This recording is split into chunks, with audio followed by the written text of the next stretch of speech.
Assalamualaikum warahmatullahi wabarakatuh. Innal hamdalillah nahmaduhu wa nasta'inuhu wa nastaghfiruh wa na'udzu billahi min shururi anfusina wa min sayyiati a'malina. May yahdihillahu fala mudilla lahu wa may yudlil fala hadiya lahu. Asyhadu an la ilaha illallah wahdahu la syarika lahu wa asyhadu anna Muhammadan 'abduhu wa rasuluhu la nabiyya wa la rasula ba'dah. Yaqulu Allah Ta'ala ya ayyuhalladzina amanu taqullaha haqqa tuqatih wa la tamutunna illa wa antum muslimun. Ya ayyuhan nas ittaqu rabbakumul ladzi khalaqakum min nafsin wahidah wa khalaqa minha zawjaha wa batha minhuma rijalan katsiran wa nisaa'a. Wattaqullaha alladzi tasaaluna bihi wal arham innallaha kana 'alaikum raqiba.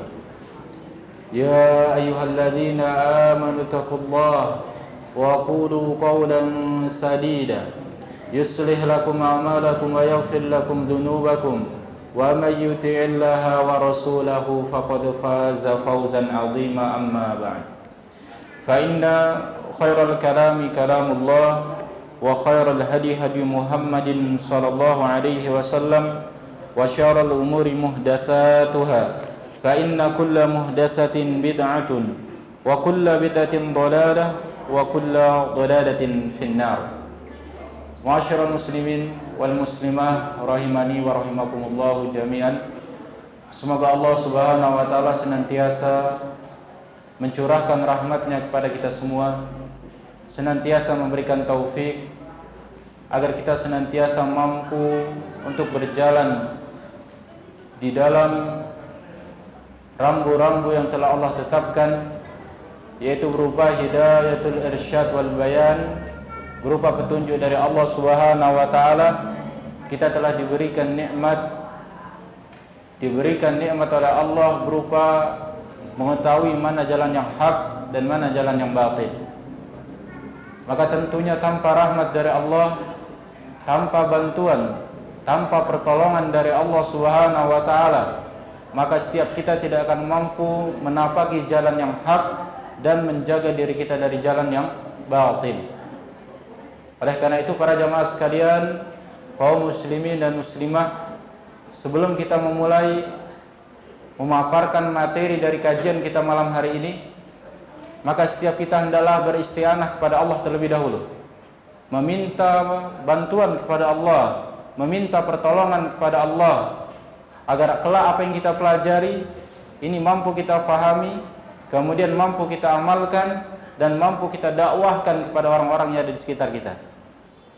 Karena tanpa pertolongan Allah para jamaah sekalian, karena tidak ada sedikit pun kebaikan, tidak ada sedikit pun hidayah kecuali bagi orang-orang yang telah Allah berikan hidayah.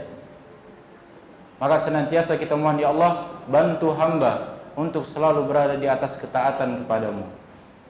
Salawat dan salam senantiasa mari selalu kita sanjung agungkan kepada Nabi Muhammad sallallahu alaihi wasallam, kepada orang-orang yang beliau cintai dari golongan keluarga, sahabat, tabi'in, atba'u tabi'in, dan juga semoga kita termasuk dari orang-orang yang mencintai mereka, mencintai Nabi, mencintai para sahabat, dan juga mencintai orang-orang saleh. Karena standar kecintaan seseorang itu, dia akan dikumpulkan bersama orang yang dia cintai. Maka cintailah orang-orang saleh, dan pemimpinnya orang-orang saleh yaitu Nabi kita Muhammad sallallahu alaihi wasallam. Cintai beliau, selalu bersolawat kepada beliau, kemudian pelajari sunnah-sunnah beliau dan amalkan serta sebarkan sunnah-sunnah Nabi alaihi salatu wassalam, sehingga nanti sampai kita berjumpa di telaga beliau, kita berjumpa di telaga Nabi sallallahu alaihi wasallam, dan kita merasakan manisnya ittiba'us sunnah, merasakan manisnya mengikuti sunnah Nabi alaihi salatu wassalam. Ittabi'u faqad kufitum. Cukuplah kalian ittiba', cukuplah kalian mengikuti apa yang telah dicontohkan oleh Nabi sallallahu alaihi wasallam. Faqad kufitum, maka itu telah cukup bagi kalian. Jadi tidak perlu adanya tambahan ataupun pengurangan di dalam melaksanakan ibadah kepada Allah Subhanahu wa taala. Para jamaah sekalian, semoga Allah merahmati kita semua. Materi kita malam hari ini adalah tentang ayat-ayat ataupun hadis dari Nabi alaihi salatu wasallam yang menjelaskan bagaimana ketidakmampuan Nabi sallallahu alaihi wasallam dalam menentukan sesuatu hal. Baik itu berupa melaknat suatu kaum ataupun bahkan beliau tidak mampu untuk memberikan pertolongan bagi kalangan keluarga yang paling dekat dengan beliau, baik itu paman, bibi, atau bahkan putri yang sangat beliau sayangi. Nabi SAW tidak mampu memberikan pertolongan kecuali atas izin Allah Subhanahu wa taala. Maka ini kesimpulan sebenarnya dari kajian kita malam hari ini adalah, seandainya Nabi SAW tidak diperkenankan untuk melaknat suatu kaum, tidak memiliki wewenang untuk membantu pamannya Abbas, tidak mampu membantu bibinya Safiyah, tidak mampu membantu putrinya Fatimah, maka orang-orang yang selain dari Nabi SAW, maka mereka tentunya tidak pantas, lebih utama lagi untuk tidak bisa memberikan pertolongan kecuali atas izin Allah Subhanahu wa taala. Baik jamaah sekalian, kita akan bahas sesuai dengan waktu yang kita miliki dari kajian Kitab Tauhid pada malam hari ini. Qala al-musannif rahimallahu taala, Syekh Muhammad bin Abdul Wahab mengatakan, wa fi sahihi an Anas qala sujjan Nabi sallallahu alaihi wasallam yauma Uhud.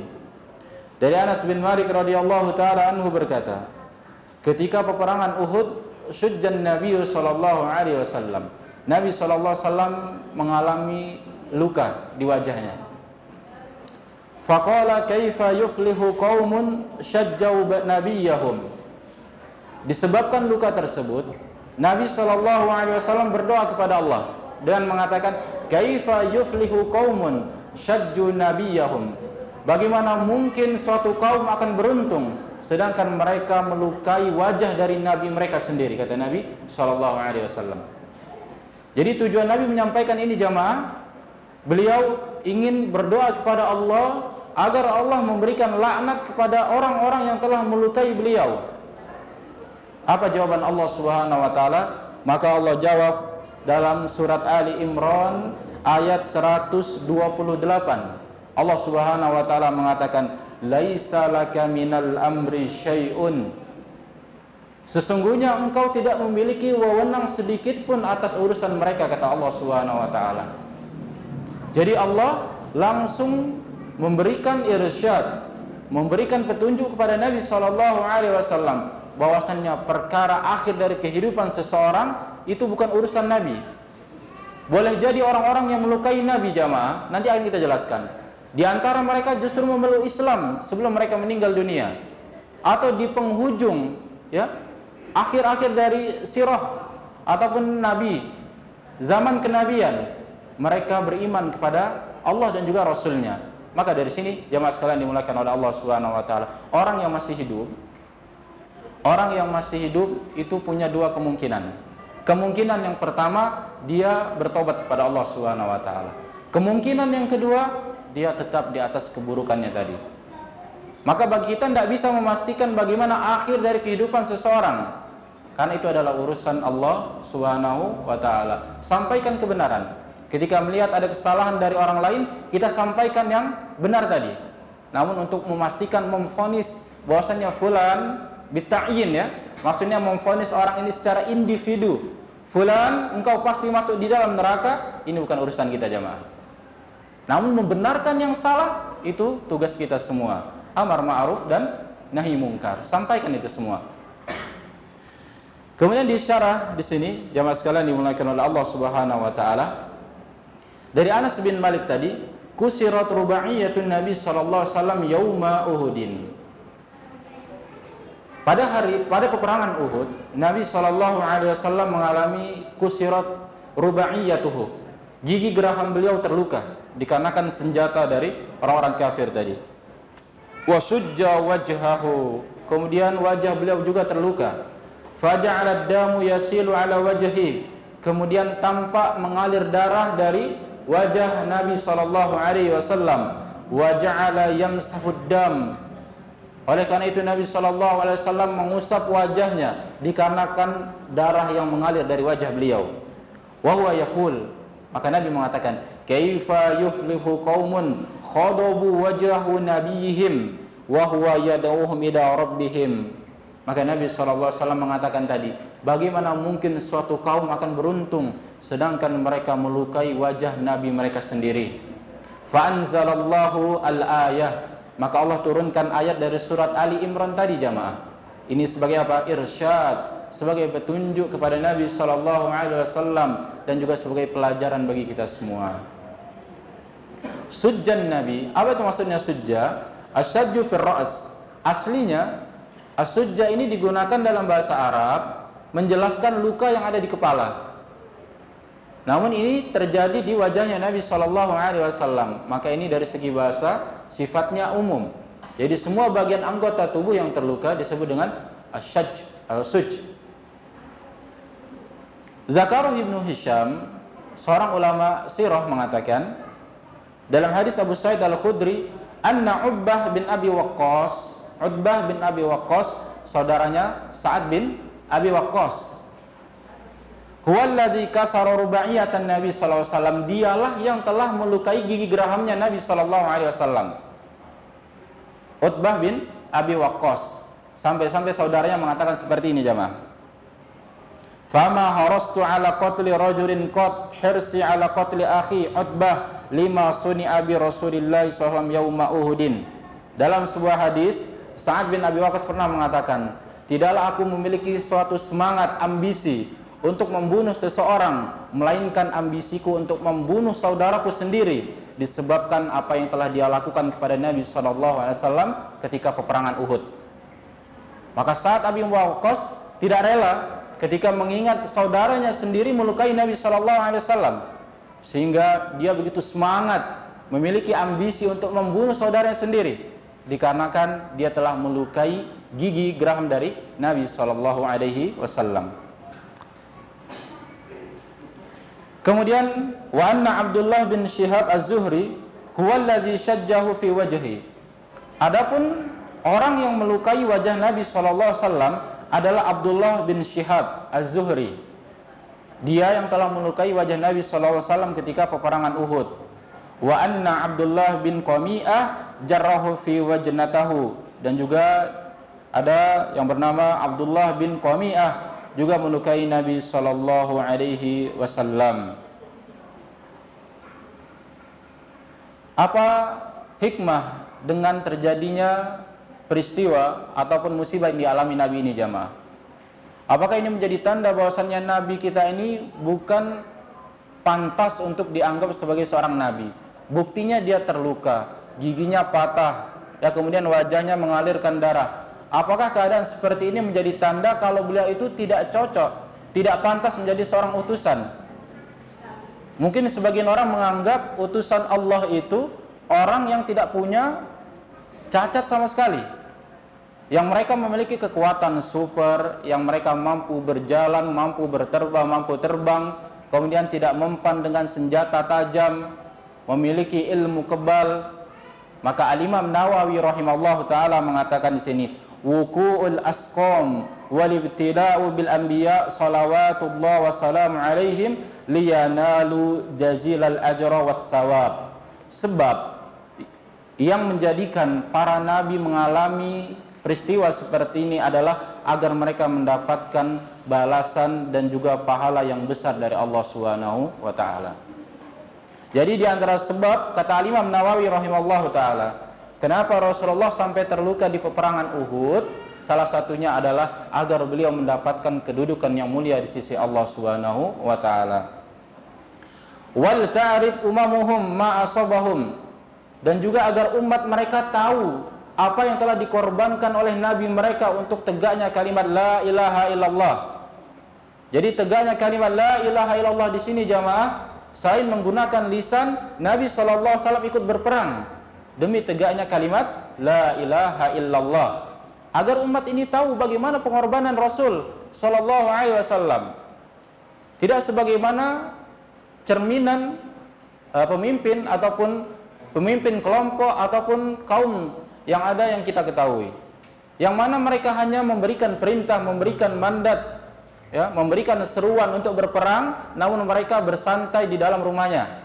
Adapun Nabi Shallallahu Alaihi Wasallam, beliau mengorbankan semangat jihad di hati para sahabat Nabi Shallallahu Alaihi Wasallam, namun beliau juga orang yang terdepan dalam berperang melawan musuh-musuhnya Allah Subhanahu Wa Taala. Agar umat ini tahu bagaimana pengorbanan Rasulullah Shallallahu Alaihi Wasallam. Bayangkan jamaah, seseorang yang setiap harinya kita berselawat kepada beliau itu ternyata pernah terluka, giginya pernah patah, wajahnya pernah mengalirkan darah, dikarenakan agar agama Islam ini tersebar sampai seluruh penjuru dunia dan bisa kita rasakan sampai hari ini. Itu salah satu usaha yang dilakukan oleh Nabi Shallallahu Alaihi Wasallam. Lantas apa yang membuat kita masih tidak mau mengamalkan, bahkan malu kepada sunnah-sunnah Nabi Shallallahu Alaihi Wasallam? Naudzubillah. Kemudian di antara hikmah berikutnya adalah Al-Qadi mengatakan, liyu'allim aw liyu'lam annahum minal bashar, agar umat ini tahu bahwasannya Nabi Shallallahu Alaihi Wasallam itu termasuk dari golongan bashar. Apa itu bashar? Golongan manusia biasa. Sehingga terpenuhi hak Rasul, beliau menjadi Abdullah wa Rasulullah.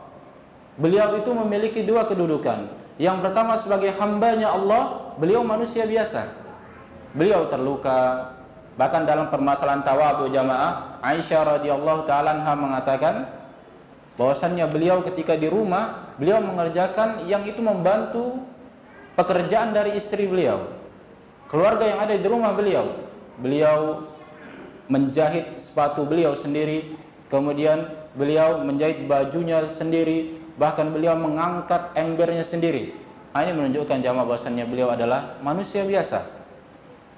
Dan ini menjadi bukti, menjadi dalil tidak bolehnya bagi umat manusia untuk menyembah Nabi Muhammad Sallallahu Alaihi Wasallam, apapun alasannya.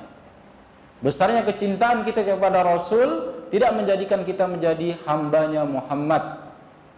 Kecintaan kita kepada Nabi Sallallahu Alaihi Wasallam tidak menjadikan kita sebagai orang yang menyembah Nabi Sallallahu Alaihi Wasallam, karena beliau adalah manusia biasa. Tusibuhum mihnad dunya, para nabi juga terkena dengan ujian dunia. Wa yatra ala ajsamihim ma yatra ala ajsamil bashar. Jasad mereka juga merasakan sakit yang dirasakan oleh jasad manusia pada umumnya. Bahkan demam yang dialami Nabi Sallallahu Alaihi Wasallam berapa kali lipat jamaah? Demam yang dialami Nabi Sallallahu Alaihi Wasallam, beliau pernah mengatakan bahwasannya beliau merasakan demam 2 kali lipat dibandingkan demam yang dialami oleh kalian, kata Nabi Sallallahu Alaihi Wasallam. Menunjukkan apa? Beliau juga merasakan sakit. Menunjukkan beliau adalah manusia biasa. Nah, dari sini jamaah sekalian yang dimulakan oleh Allah Subhanahu wa taala, yang bisa kita ambil hikmah dari hadis ini adalah bagaimana Nabi Shallallahu Alaihi Wasallam tidak memiliki kemampuan, tidak memiliki sesuatu yang itu menjadi tanda bolehnya umat ini menyembah Nabi Shallallahu Alaihi Wasallam, baik dengan meminta hajat kepada beliau setelah beliau wafat, ataupun bertabarruk dengan makam beliau, ataupun bertabarruk dengan benda-benda yang beliau tinggalkan seandainya itu benar ada dan seandainya itu asli peninggalan Nabi Sallallahu Alaihi Wasallam, maka yang benar adalah kita mengamalkan apa yang telah beliau tinggalkan. Lan tadillu fikum ahadan, ya, taraktu fikumul amrain, kata Nabi Sallallahu Alaihi Wasallam, aku tinggalkan 2 hal, kalau kalian berpegang teguh dengannya kalian akan selamat, yaitu Al-Quran dan Sunnah Nabi Sallallahu Alaihi Wasallam. Maka bertabaruklah dengan Al-Quran, bertabaruklah dengan Sunnah Nabi Sallallahu Alaihi Wasallam. Adapun rambut, pedang, kemudian terompah, apalagi jemaah, baju zirah dan yang lainnya, maka para ulama sirah belum bisa memastikan apakah benar-benar itu dari peninggalan Rasul Sallallahu Alaihi Wasallam. Kemudian berikutnya jamaah sekalian dimulakan oleh Allah Subhanahu wa taala. Allah mengatakan laisa laka minal amri syai'un. Engkau tidak memiliki wewenang sedikit pun atas mereka. Qala Ibnu Utaibah, kana an-nabiy sallallahu alaihi wasallam lahikahu fi tilkal hal ya'su min filahi kuffar Quraisy.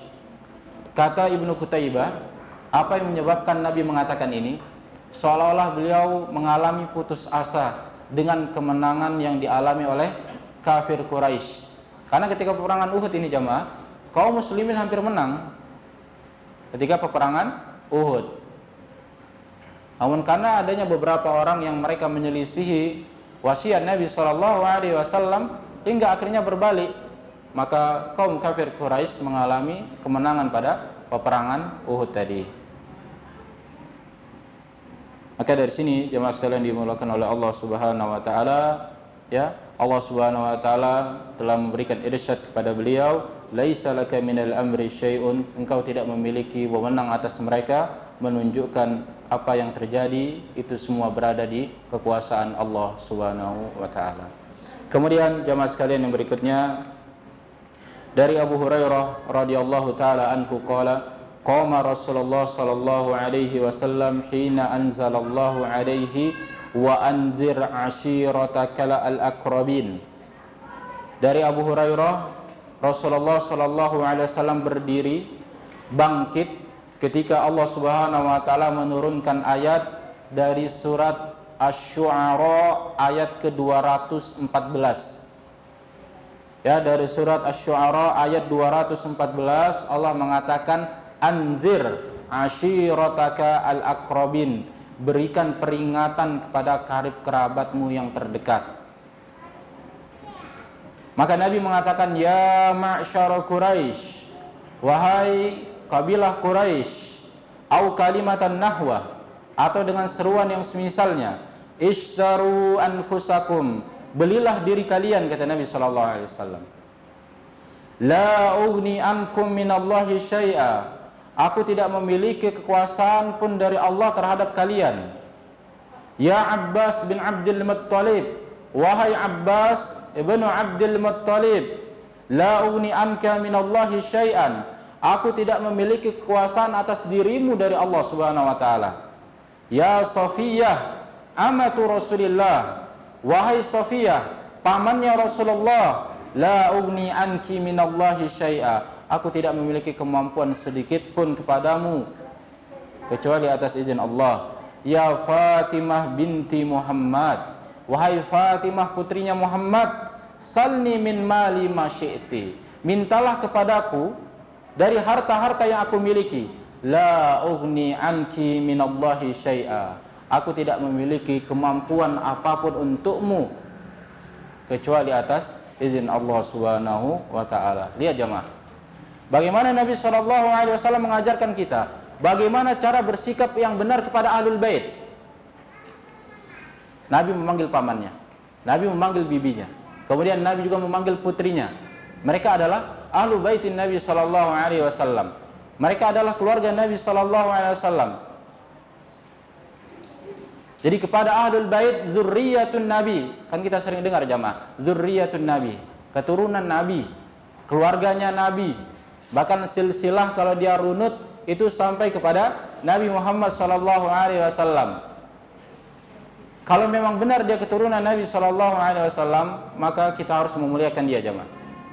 Karena dia adalah keturunan manusia yang paling mulia di muka bumi ini itu, yaitu Nabi Muhammad SAW. Namun apabila jamaah sekalian dimuliakan oleh Allah Subhanahu wa taala, mereka semua jauh dari ajaran Rasulullah sallallahu alaihi wasallam, tidak mengamalkan sunnah-sunnah Nabi sallallahu alaihi wasallam, maka tidak boleh bagi kita untuk bersifat ghulu, melampaui batas sehingga menganggap apa yang mereka sampaikan, apa yang mereka ucapkan sebagai dalil untuk mengamalkan agama ini. Karena yang menjadi standar adalah apa yang disampaikan oleh Allah dan juga apa yang disampaikan oleh Rasulullah sallallahu alaihi wasallam. Hadis ini juga menjadi di antara hikmahnya jamaah, tidak ada kemuliaan bagi kaum Quraisy dan juga bagi orang-orang ajam kecuali bagi mereka yang beriman kepada Allah dan beriman kepada Rasulullah sallallahu alaihi wasallam. Jadi kalau antum ketemu ada orang yang mengaku ahlul bait, keturunan beliau alaihi salatu wassalam, maka muliakan, karena beliau dilahirkan dari silsilah keluarga yang mulia Nabi sallallahu alaihi wasallam. Kemudian lihat bagaimana cara beragamanya. Kalau beragamanya sesuai dengan tuntunan Al-Qur'an dan tuntunan Nabi sallallahu alaihi wasallam, maka itu lebih kita muliakan lagi. Karena dia telah berjalan sesuai dengan kakeknya, yaitu Nabi sallallahu alaihi wasallam. Adapun mereka berpaling, maka mereka tidak bisa dijadikan patokan untuk menjadikan dalil atau menjadi standar pembenaran dalam urusan agama ini. Meskipun mereka adalah keturunan Nabi, keturunan Rasulullah sallallahu alaihi wasallam. Qama Rasulullah sallallahu alaihi wasallam, tadi disampaikan bahwasannya Nabi sallallahu alaihi wasallam segera bangkit ketika Allah mengatakan anzir ashirataka al-aqrabin wa anzir ashirataka al-aqrabin, berikan peringatan kepada orang-orang yang terdekat denganmu. Ashiratul rajul, siapa itu ashirah jamaah? Ashiratul rajul adalah hum banu abihi al-adnuna au qabilatahu. Mereka adalah keluarga dari pihak ayah, disebut dengan ashirah. Li'annahum ahaqqun nas bibirrika. Dengar. Keluarga dari pihak ayah, mereka adalah orang yang paling berhak mendapatkan birri, kebaikan dari kita, wa isanika ad-dini wa dunyaya. Baik itu bersifat dunia dan juga bersifat akhirat. Jadi kalau kita dalam suatu pilihan jamaah dari pihak ibu atau pihak ayah, kemudian kita bingung, tidak bisa memberikan kepada kedua-duanya, maka dari sini jamaah sekalian dimulakan oleh Allah Subhanahu wa taala, al-ashirah, keluarga dari pihak ayah itu lebih utama untuk didahulukan. Baik dari segi urusan akhirat ataupun dari segi urusan dunia, mereka lebih utama mendapatkan kebaikan dari kita semua. Paham ya? Itu dari penjelasan salah satu hikmah di sini. Hal ini senada dengan apa yang disampaikan oleh Allah Subhanahu wa taala, ya ayyuhalladzina amanu qu anfusakum wa ahlikum nara wa quduhan nasu wal hijarah. Wahai orang-orang yang beriman, peliharalah diri kalian, keluarga kalian dari siksa api neraka yang bahan bakarnya adalah batu, bebatuan, al-hijarah. Ya ma'syara Quraisy, Nabi menyeru, wahai kabilah Quraisy, ishtaru anfusakum, belilah diri kalian. Apa maksudnya belilah diri kalian? Maksudnya adalah bitauhidillah. Belilah diri kalian dengan mentauhidkan Allah, yang pertama. Wa ikhlasul ibadah lahu wahdah la syarikalah. Mengikhlaskan ibadah hanya untuknya, tidak ada sekutu baginya. Wa ta'atuhu fima amara bihi, taat dengan apa-apa yang Allah perintahkan. Walintihau amma naha anhu, dan meninggalkan apa yang Allah larang. Fa inna dzalika huwal ladzi yunji min azabillah, karena ini semualah yang menjadi penyelamat kalian dari azab Allah Subhanahu wa taala. La iltimada 'alal ansab wal ahsab, tidak ada keistimewaan dari segi keturunan ataupun nasab, terkenal dengan nasab. Fa inna dzalika ghairun nafi' 'inda rabbil arbab, karena keturunan ataupun jalur silsilah keluarga ini tidak bermanfaat di hadapan Allah Subhanahu wa taala. Nah, jadi jamaah, dari sini sangat jelas bahwasannya zurriyatun Nabi, ahlul bait, keturunan Nabi sallallahu alaihi wasallam, kalau hanya bermodalkan garis keturunan, ini tidak dianggap mulia di sisi Allah Subhanahu wa taala. Sampai mereka membeli diri mereka, yaitu dengan tauhid, mengikhlaskan semua ibadah hanya untuk Allah, meninggalkan segala bentuk kesyirikan, dan taat dengan apa yang Allah perintahkan dan meninggalkan apa yang Allah larang. Beginilah keistimewaan, kemuliaan seorang hamba. Kemudian Allah mengatakan, la ughni ankum minallahi syai'a fihi hujjatun ala man ta'allaqa 'alal anbiya'i was salihin. Nabi berlepas diri, tidak mampu memberikan manfaat sedikit pun kecuali atas izin Allah Subhanahu wa taala. Keluarga yang paling dekat pun Nabi tidak mampu membantu mereka. Ini bagaimana dengan orang yang tidak pernah ketemu, bahkan bukan dari keturunan Arab, tinggalnya di Indonesia di sini. Kemudian mereka bertabarruk meminta kepada Nabi agar diberikan keselamatan, agar hajat mereka dipenuhi. Keluarganya sendiri pun Nabi tidak mampu memberikan pertolongan kepada mereka kecuali atas izin Allah. Nah, ini siapa orang tidak dikenal, ya, jauh dari, bukan bangsa Arab, bukan kaum Quraisy, dan juga bukan dari golongan Ahlul Bait.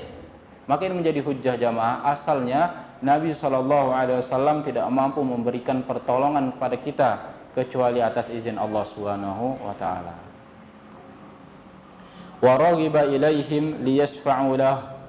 Ya, di antaranya adalah mereka sangat berharap Nabi memberikan syafaat kepada mereka. Maka tidak tepat kalau kita langsung minta, ya Rasulullah isfa'li atau isfa'lana, ya Rasulullah berikan syafaat kepadaku. Ini sebuah permintaan yang tidak tepat. Mintalah syafaat kepada Allah, karena Allah yang mengizinkan Nabi memberikan syafaat sebelumnya kita diridhoi untuk mendapatkan syafaat. Fa inna dzalika huwa syirkul ladzi harramallahu taala. Maka itu semua termasuk perbuatan syirik yang Allah haramkan. Wa aqama an-nabiy sallallahu alaihi wasallam bil inzari anhu.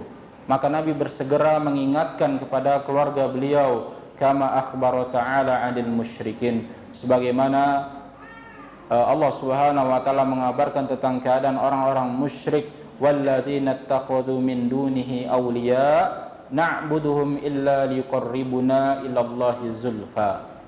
Bagaimana orang-orang musyrik mengambil perantara yang mereka mengatakan kami tidak menyembah mereka, melainkan agar mereka mendekatkan kami kepada Allah Subhanahu wa taala. Ternyata ini tidak bermanfaat bagi mereka semua. Nah, jadi dari sini jamaah sekalian dimuliakan oleh Allah Subhanahu wa taala, Rasul pun tidak mampu memberikan pertolongan kepada keluarga yang dekat dengan beliau kecuali mereka beriman, ya, mentauhidkan Allah, bertakwa kepada Allah, maka Rasulullah bisa memberikan syafaat. Dan bukti yang paling jelas adalah apa yang didapati oleh paman beliau sendiri, yaitu Abu Thalib. Abu Thalib jamaah, kurang apa lagi? Dai-nya, ustadznya bisa kita bilang, yang mengajak langsung Nabi SAW. Tapi Abu Thalib tidak bisa mendapatkan sedikit pun kebaikan, ya. Itu langsung dari Nabi SAW. Di akhir hidupnya Abu Thalib tidak bisa mendapatkan hidayah dari Allah Subhanahu wa taala. Sehingga Abu Thalib tetap mengatakan, ana inda dini Abdul Muttalib. Aku tetap di atas agama Abdul Muttalib. Itu Nabi berada di mana jamaah pada waktu Abu Thalib akan wafat? Di samping Abu Thalib.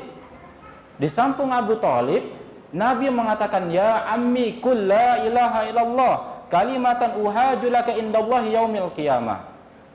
Wahai pamanku, ucapkan la ilaha illallah, sebuah kalimat yang akan menjadi bukti nanti kelak pada hari kiamat aku membantumu. Tapi Abu Thalib tidak mampu mengucapkan la ilaha illallah. Nah, ini menunjukkan bahwasanya Nabi itu tidak bisa memberikan apa? Memberikan hidayah kepada orang lain. Beliau hanya menunjukkan, yang memberikan hidayah adalah Allah Subhanahu wa taala. Jadi jemaah, meskipun kita berasal dari keluarga yang agamis, dari ayah ibu yang mereka masya Allah diberikan kemuliaan oleh Allah sebagai para dai, itu tidak menjadi jaminan. Kalau kita tidak mau belajar, tidak mau mengamalkan, maka garis keturunan ini bukan harga mati menjadi sebab keselamatan seseorang. Dengan tauhid, yang mengamalkan tauhid, maka dari keturunan manapun dia, baik keturunan Arab ataupun non-Arab, bahkan orang Indonesia, kita optimis insya Allah orang-orang Indonesia ini juga berhak mendapatkan surganya Allah Subhanahu wa taala apabila mereka mentauhidkan Allah, mereka mati di atas tauhid. Nah, ini adalah pelajaran yang berharga bagi kita semua jamaah sekalian dimuliakan oleh Allah Subhanahu wa taala.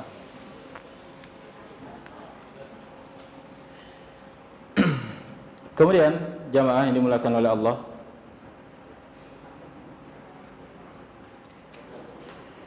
pada raiba anna mahabbatas salihin, bukanlah sesuatu yang meragukan lagi bahwasannya mencintai orang-orang soleh innama tuhsal bimuwafaqatihim fid din. Hal ini dibenarkan apabila kecintaan itu dalam rangka mengikuti apa yang mereka kerjakan dalam agama ini, wa mutaba'atuhum fi ta'ati rabbil alamin, dan mengikuti mereka dalam ketaatan kepada Rabb pemilik alam semesta. La bittikhadahum andadan min dunillah, bukannya menjadikan orang-orang soleh ini sebagai tandingan bagi Allah. Yuhibbunahum kahubbillah, mereka mencintai orang-orang soleh sebagaimana mereka mencintai Allah. Isyrakan billah wa ibadatan li ghairillah, karena ini termasuk kesyirikan kepada Allah dan peribadatan kepada selain Allah Subhanahu wa taala. Wa adawatan lillah wa rusulihi wassalihin min ibadih, bahkan mereka menjadi musuh bagi Allah, Rasulnya, dan juga orang-orang soleh tersebut. Kita semua mencintai Nabi sallallahu alaihi wasallam, mencintai beliau, mencintai orang-orang soleh, namun kecintaan tadi tidak membuat kita menjadikan mereka tandingan bagi Allah Subhanahu wa taala. Yang benar, kecintaan kita mengikuti apa yang telah mereka kerjakan selama ini. Nabi sallallahu alaihi wasallam bagaimana menjaga tauhid sampai beliau wafat, maka kalau benar-benar kita mencintai Rasul, contohlah apa yang telah dilakukan oleh beliau alaihi salatu wassalam, yaitu mengamalkan tauhid sampai kita nanti meninggal dunia. Inilah bentuk cinta yang sebenarnya. Lihat bagaimana Isa bin Maryam pernah ditanya oleh Allah Subhanahu wa taala, dikutip dalam surat Al-Maidah 116 hingga 117. Baik ya, sedikit insyaallah ini pembahasan terakhir sebelum kita tutup salat Isya. Wa in qala Allahu ya Isa bin Maryam fa anta qulta lin-nasi ittakhiduni wa ummi ilahaini min dunillah. Dan ingatlah ketika Allah berkata kepada Isa, wahai Isa bin Maryam, apakah benar kamu menyampaikan kepada manusia, jadikan aku dan ibuku dua sesembahan selain Allah? Qala subhanaka ma yakunu li an aqula ma laysa li bihaqqin. Maka Isa menjawab, maha suci engkau ya Allah, tidak mungkin bagiku mengatakan sesuatu yang aku tidak memiliki hak di dalamnya. In kuntu qultuhu faqad alimta, jika aku mengatakan hal itu niscaya engkau mengetahuinya. Ta'lam ma fi nafsi wa la a'lamu ma fi nafsik innaka anta 'allamul ghuyub. Engkau mengetahui apa yang ada di dalam diriku dan aku tidak mengetahui apa yang ada di dalam dirimu. Sesungguhnya engkau mengetahui perkara yang gaib. Jadi dari sini jemaah sekalian dimuliakan oleh Allah, bahwasanya orang-orang soleh pun tidak ridho kalau mereka dijadikan sesembahan oleh manusia. Justru mereka berlepas diri. Jadi jangan kaget kalau nanti ada yang menyembah patung, menyembah orang-orang soleh, ternyata orang soleh ini mereka berlepas diri dari mereka semua. Jangankan orang soleh jemaah, syaitan pun akan berlepas diri. Allah mengatakan ketika syaitan memberikan waswas kepada seorang insan, ketika syaitan mengatakan masali syaitan idqala lil insan ukfur. Allah mengatakan ketika syaitan mengatakan kepada manusia ukfur, berbuatlah kalian kekufuran. Falamma kafara qala inni bari'un minka. Ketika terjadi kekufuran, syaitan berlepas diri dengan mengatakan sesungguhnya aku takut kepada Allah Subhanahu wa taala. Jadi jemaah yang dimuliakan oleh Allah, semoga kajian kita malam hari ini membawa keberkahan bagi kita semua. Bahwasanya Nabi SAW tidak mampu memberikan hidayah kecuali atas izin Allah. Barakallahu fikum, jazakumullahu khairan. Semoga ini menjadi hujjah kita di hadapan Allah. Demikian kajian kita malam hari ini.